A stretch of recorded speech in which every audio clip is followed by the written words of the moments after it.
ಇನ್ನು ಕೆಲವೇ ನಿಮಿಷಗಳಲ್ಲಿ ಜೆಡಿಎಸ್ ಪ್ರಚಾರ ರಥಕ್ಕೆ ಕೂಡ ಚಾಲನೆ ಸಿಗುತ್ತಾ ಇದೆ. ಲೋಕಸಭಾ ಚುನಾವಣೆಯ ಪ್ರಚಾರ ರಥಕ್ಕೆ ಚಾಲನೆಯನ್ನು ನೀಡಲಿದ್ದಾರೆ ಮುಖ್ಯಮಂತ್ರಿಗಳು. ಚಾಮುಂಡಿ ಬೆಟ್ಟದಲ್ಲಿ ಪ್ರಚಾರ ರಥಕ್ಕೆ ಚಾಲನೆಯನ್ನು ನೀಡ್ತಾರೆ. ರಾಜ್ಯ ಸರ್ಕಾರದ ಸಾಧನೆಗಳನ್ನು ಒಳಗೊಂಡಿರತಕ್ಕಂಥ ಪ್ರಚಾರ ವಾಹನ ಇದು. ವಿಧಾನಸಭೆ ಚುನಾವಣೆಗೂ ಕೂಡ ಇಲ್ಲಿಂದಲೇ ಪ್ರಚಾರ ರಥಕ್ಕೆ ಕುಮಾರಸ್ವಾಮಿ ಅವರು ಚಾಲನೆಯನ್ನು ಕೊಟ್ಟಿದ್ದರು. ಇದೀಗ ಲೋಕಸಭಾ ಚುನಾವಣೆಗೂ ಕೂಡ ಚಾಮುಂಡಿ ಬೆಟ್ಟದಿಂದಲೇ ಪ್ರಚಾರ ವಾಹನಕ್ಕೆ ಚಾಲನೆಯನ್ನು ನೀಡ್ತಾ ಇದ್ದಾರೆ. ಈ ಬಗ್ಗೆ ಮತ್ತಷ್ಟು ಮಾಹಿತಿ ಪಡೆಯೋಣ ನನ್ನ ಕೊಲೀಗ ಕೆಪಿ ನಾಗರಾಜ್ ಅವರಿಂದ. ನಾಗರಾಜ್, ಏನಿದು ಪ್ರಚಾರ ರಥದ ವಿಶೇಷತೆ?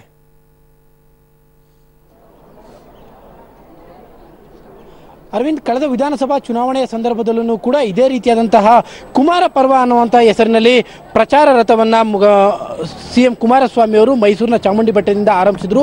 ಈಗ ಅದನ್ನು ಪ್ರಚಾರ ರಥವಾಗಿ ಮತ್ತೊಂದು ಬಾರಿ ಅಂದರೆ ಲೋಕಸಭಾ ಚುನಾವಣೆಯ ಹಿನ್ನೆಲೆಯಲ್ಲಿ ಇದೇ ವೆಹಿಕಲ್ ಅನ್ನು ಅವರು ಪ್ರಚಾರಕ್ಕೆ ಬಳಸುವಂಥದ್ದು. ಅಂದರೆ ಸಂಪೂರ್ಣವಾದಂತಹ ಅವನಿಯಂತ್ರಿತವಾಗಿರುವಂತಹ ಈ ಒಂದು ಪ್ರಚಾರದ ವಾಹನದಲ್ಲಿ ಅವರು ಊರೂರನ್ನು ಸಾಗುವಂಥದ್ದು ಮತ್ತು ಎಲ್ಲ ರೀತಿಯಾದಂಥ ಮೈಕಿನ ವ್ಯವಸ್ಥೆ, ಪ್ರತಿಯೊಂದರ ವ್ಯವಸ್ಥೆ ಕೂಡ ಈ ವೆಹಿಕಲಲ್ಲೇ ಇರುವಂತಹ ಕಾರಣಕ್ಕೋಸ್ಕರವಾಗಿ ಅವರ ಆರೋಗ್ಯದ ದೃಷ್ಟಿ ಎಲ್ಲದರ ದೃಷ್ಟಿಯನ್ನು ಇಟ್ಟುಕೊಂಡು ಈ ಒಂದು ವೆಹಿಕಲನ್ನು ಸಿದ್ಧಪಡಿಸಲಾಗಿದೆ. ಕಳೆದ ವಿಧಾನಸಭಾ ಚುನಾವಣೆಯಲ್ಲೂ ಕೂಡ ಇದನ್ನು ಬಳಸಲಾಗಿತ್ತು ಮತ್ತು ಕಳೆದ ವಿಧಾನಸಭಾ ಚುನಾವಣೆಯ ನಂತರದಲ್ಲಿ ಈ ಒಂದು ಪ್ರಚಾರ ವಾಹನವನ್ನು ಈಗ ಮತ್ತೆ ಬಳಕೆ ಮಾಡ್ತಾ ಇರುವಂಥದ್ದು. ಒಂದು ರೀತಿಯಾಗಿ ಅದನ್ನು ಕಾಕತಾಳೀಯ ಅಂತನಾದರೂ ಅಂತ ಅನ್ಬೋದು ಅಥವಾ ಚಾಮುಂಡಿ ಬೆಟ್ಟದ ಮೇಲಿನ ಸೆಂಟಿಮೆಂಟ್ ಅಂತನಾರು ಹೇಳ್ಬೋದು. ಒಟ್ಟಾರೆಯಾಗಿ ಕುಮಾರ ಪರ್ವದ ರಥ ಎಲ್ಲಿಂದ ಆರಂಭವಾಗಿತ್ತೋ ಅಲ್ಲಿಂದನೇ ಇನ್ನು ಕೆಲವೇ ಕ್ಷಣಗಳಲ್ಲಿ ಮುಖ್ಯಮಂತ್ರಿ ಕುಮಾರಸ್ವಾಮಿ ಅವರು ಲೋಕಸಭಾ ಚುನಾವಣೆಯ ಪ್ರಚಾರ ರಥವನ್ನು ಆರಂಭ ಮಾಡಲಿದ್ದಾರೆ.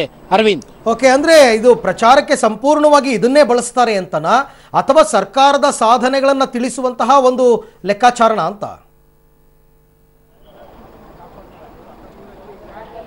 ಇಲ್ಲ, ಈ ವೆಹಿಕಲ್ ಅನ್ನು ಪ್ರಮುಖವಾಗಿ ರೋಡ್ ಶೋ ಇದ್ದಂಥ ಸಂದರ್ಭದಲ್ಲಿ ಮಾತ್ರ ಬಳಸುವಂಥದ್ದು. ಯಾಕಂದರೆ ಮೇಲೆ ನಿಂತ್ಕೊಂಡು ಮಾತನಾಡುವಂಥದ್ದು, ಹಳ್ಳಿಗೆ ಹೋಗ್ತಾ ಇರುವಂಥ ಸಂದರ್ಭದಲ್ಲಿ ಭಾಳಷ್ಟು ಕಡೆ ಕಾರನ್ನು ನಿಲ್ಲಿಸೋದಕ್ಕಾಗೋದಿಲ್ಲ. ಬಟ್ ಇದರ ಒಳಗಡೆ ಕೂತು ವಿಶ್ರಾಂತಿಯನ್ನು ಕೂಡ ಪಡಿಬೋದು ಮತ್ತು ರೆಸ್ಟ್ ಕೂಡ ಮಾಡ್ಬೋದು. ಈ ಕಾರಣಕ್ಕೋಸ್ಕರವಾಗಿಯೇ ಈ ವೆಹಿಕಲನ್ನು